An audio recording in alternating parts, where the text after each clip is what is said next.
Eccoci, buon pomeriggio col nostro focus. Oggi ci occupiamo di Vax, crack, cocaina, il fentanyl, che è l'opioide chimico che ha fatto alzare l'allerta del Ministero della Salute in tutta Italia, ovviamente anche in Sicilia.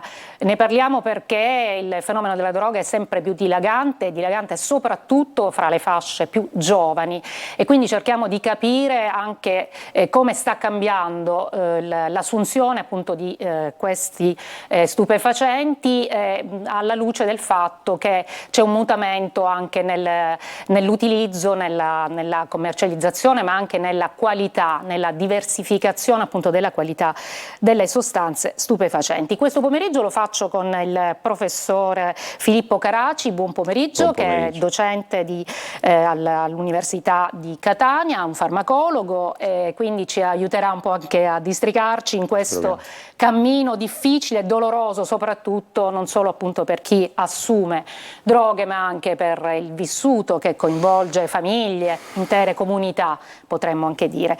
Grazie anche, la vedo collegata, Benedetta Spampinato dell'Arci di Catania, che ci proporrà, buon pomeriggio anche a lei, che ci proporrà, ci parlerà di un'iniziativa molto importante, perché attorno alla tossicodipendenza si crea anche una rete che deve essere sempre più efficace. Ci sono i servizi territoriali pubblici, ma ci sono anche le iniziative meritevoli come quella dell'Arci che mirano a non lasciare soli chi è entrato in questo tunnel difficilissimo. Io partirei, professore, da lei, perché la cronaca, purtroppo quotidianamente noi diamo notizia di sequestri di droga. Ultimamente ne abbiamo dato uno in particolare che appunto riguardava un cittadino bulgaro a Catania, che è stato trovato a casa con un quantitativo importante di questa wax. Lei ci spiega a che cosa ci riferiamo e che danni può anche causare l'assunzione appunto di questa droga? La ringrazio di questa domanda, perché consente anche di fare un po' di ordine sul quello che oggi è diventata la cannabis sativa. Cioè, in realtà noi ci troviamo di fronte a una preparazione che è ottenuta sì dalla cannabis, ma che in realtà attraverso un processo di estrazione con un solvente, il butano, in questo gas liquido, di fatto arriviamo a questi soggetti che compiono questa azione di concentrazione. Insomma, si arriva a poter avere delle preparazioni che contengono fino all'80% di cannabinoidi, di delta 9 THC. Per dare un'idea a chi ci ascolta, noi normalmente nella pianta officinale cannabis che utilizziamo a scopi terapeutici abbiamo dall'1 al 2% di delta 9 THC, abbiamo anche dei principi attivi ad azione analgesica come il cannabidiolo. Chiaramente un'altra cosa è parlare della cannabis come droga, quando invece diventa responsabile di una serie di danni di cui certamente oggi andremo a parlare. I sequestri di Vax fanno un po' parte della storia della cannabis. Io ricordo nel 2005 il primo sequestro della Super Skunk, della Skunk. Lì si trattava della prima variante trasgenica di cannabis che conteneva già il 12, 13, 14% del delta 9 THC e sembrava un salto enorme.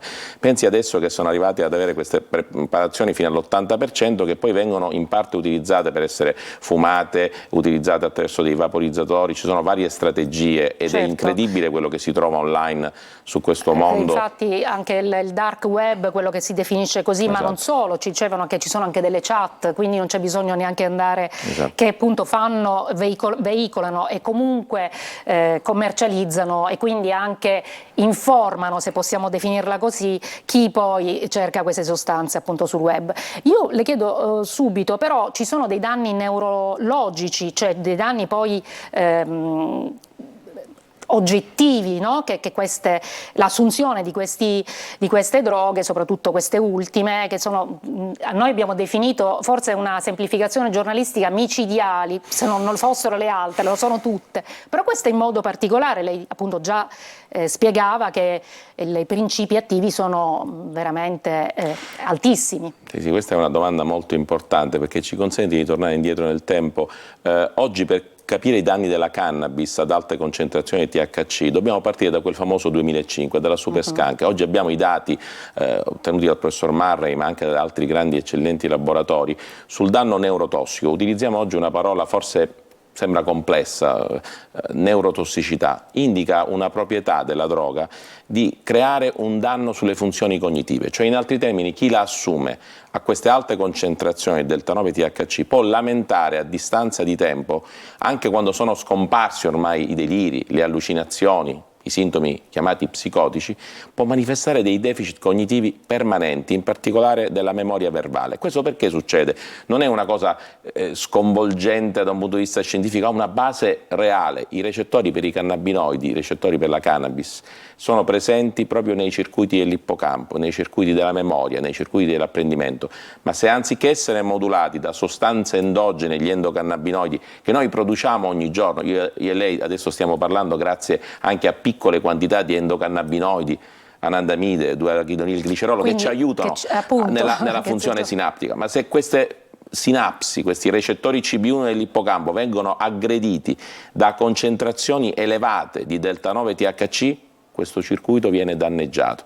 Questo è importante dirlo, perché parlare di neurotossicità delle sostanze d'abuso significa già superare quella vecchia inutile distinzione droghe leggere e droghe pesanti. Appunto, le droghe sono tutte dannose a prescindere da tutto, ma un dato allarmante è che la fascia d'età si sta sempre più abbassando, sì, e dunque anche i danni che poi permangono nel tempo, questo è un altro allarme. Verissimo questa sua considerazione, perché esiste una finestra di vulnerabilità, come ormai la chiamiamo in neurobiologia, in neurofarmacologia e in generale in questo campo delle dipendenze, perché proprio tra i 14 e i 16 anni, già prima, nel nostro sistema nervoso centrale si sviluppano questi neuroni, detti neuroni GABAergici perché usano questo neurotrasmettitore, il GABA, che sono quelli che maggiormente esprimono proprio i recettori per i cannabinoidi, endogeni ed esogeni. Quindi quella diventa un'area di vulnerabilità, ma non c'è consapevolezza di questo rischio.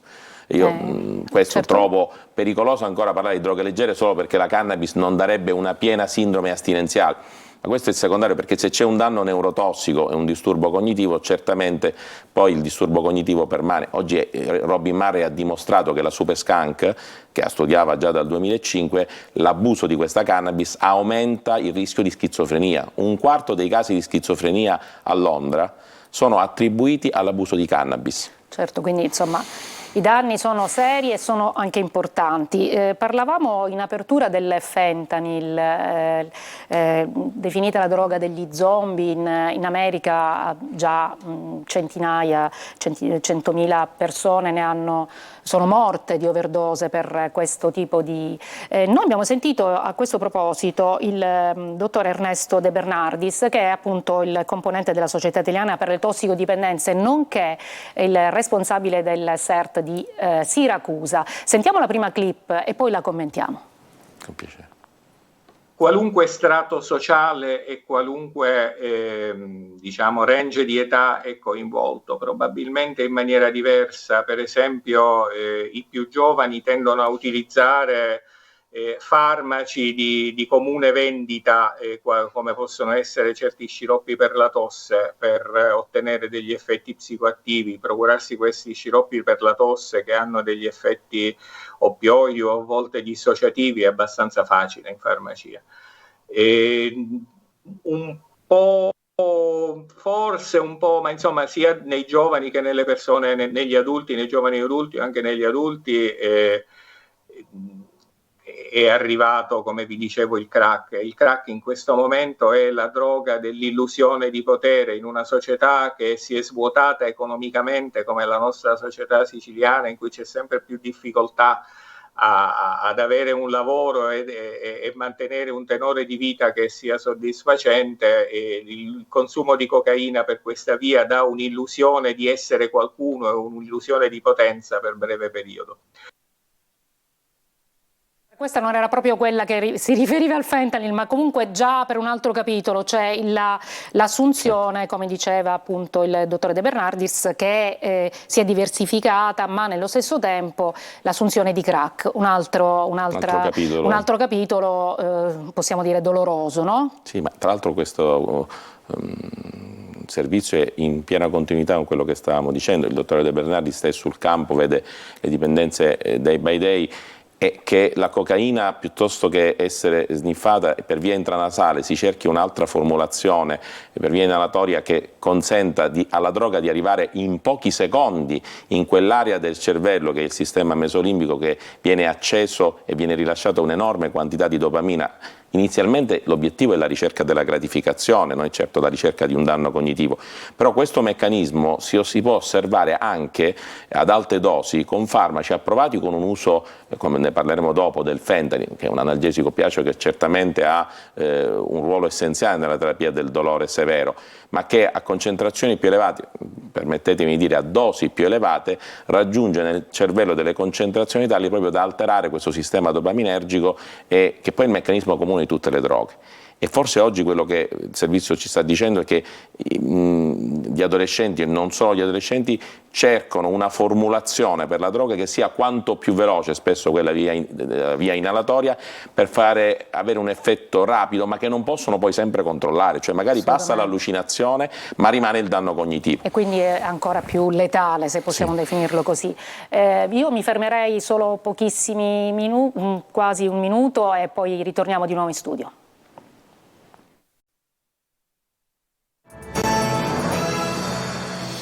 Eccoci in studio, stiamo discutendo della dipendenza dalle droghe, dipendenza che è sempre più letale, soprattutto per i giovani. Benedetta Spampinato, la vostra esperienza, l'Arci a Catania apre un giorno alla settimana, no? Apre la possibilità di, come dire, di confrontarsi con chi ha questo problema e farlo in gruppo.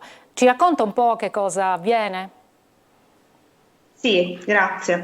Allora, sì, noi da un anno circa ci riuniamo appunto con questo gruppo di ascolto presso la sede del Comitato Territoriale di Arci Catania. Il gruppo, che appunto si riunisce in sede ogni martedì alle ore 19, e insomma, l'idea del gruppo è partita da Pino Fusari, che è un dottore, psicologo, specialista appunto del tema, lavora in comunità da tanti anni, e nasce proprio dall'obiettivo di sopperire a un vuoto delle istituzioni per quanto riguarda appunto la tematica delle sostanze e della relativa appunto dipendenza. Diciamo che il gruppo del martedì, che appunto ormai diciamo, si riunisce da un anno appunto all'Arci, è un gruppo di ascolto, quindi il nostro obiettivo è quello di partire dall'esperienza, dalla quotidianità delle persone che fanno uso di sostanze, ma anche da chi ne è fuori. Quindi è un momento molto bello, perché riesce a combinare l'esperienza di chi è riuscito ad emanciparsi dalla dipendenza della sostanza e chi invece ne è ancora dentro.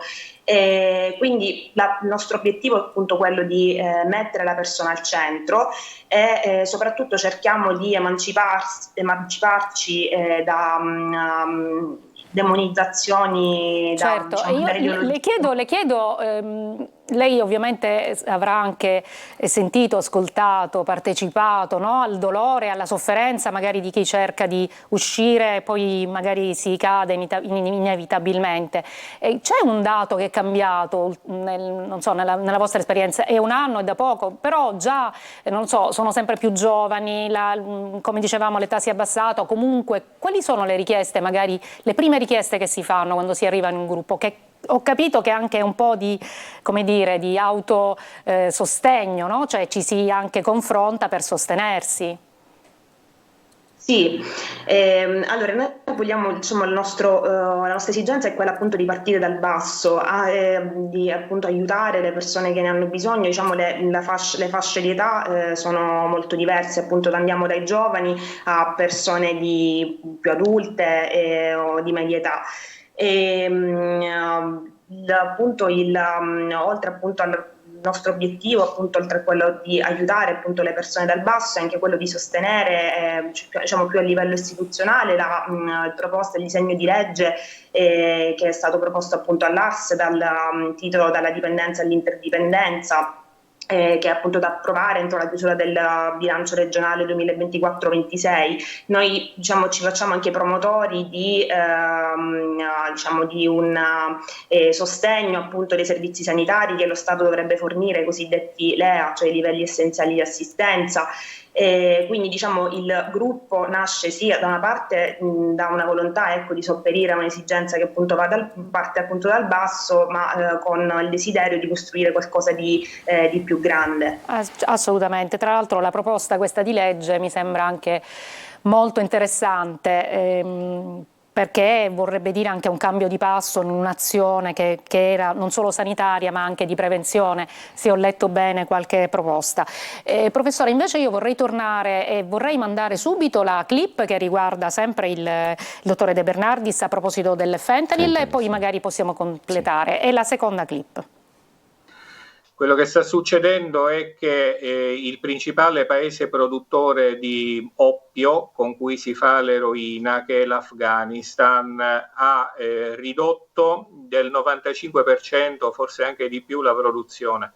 Per cui quello che sta succedendo in pratica è che l'eroina sta scomparendo dal mercato, stanno facendo uso delle scorte che ci sono in vari paesi, ma sta scomparendo dal mercato, e siccome la natura è orrore del vuoto, quello che temiamo possa avvenire, come già avvenuto negli Stati Uniti, Canada e un po' meno nel Regno Unito, è la comparsa di sostanze eroino-simili sintetiche che possono essere direttamente farmaci o derivati di farmaci, come i fentanili e l'ossicodone, che sono farmaci, o come i nitazeni, che sono più potenti e che sono dei farmaci falliti che erano stati prodotti in passato, testati dalle case farmaceutiche ma mai messi in commercio.